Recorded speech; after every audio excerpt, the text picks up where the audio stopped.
Hello everyone, I'm here in my hometown, La Piedra, La Bija de Cotui. This is where I grew up.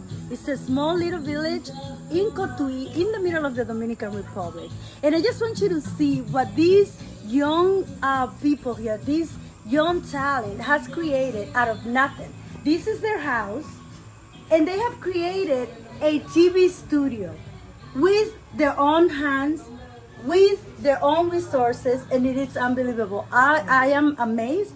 I am so honored that they wanted to interview me, and I just want you to see how creative they are, the ingenuity, the talent, and this is the group of interviewers that take part in this team.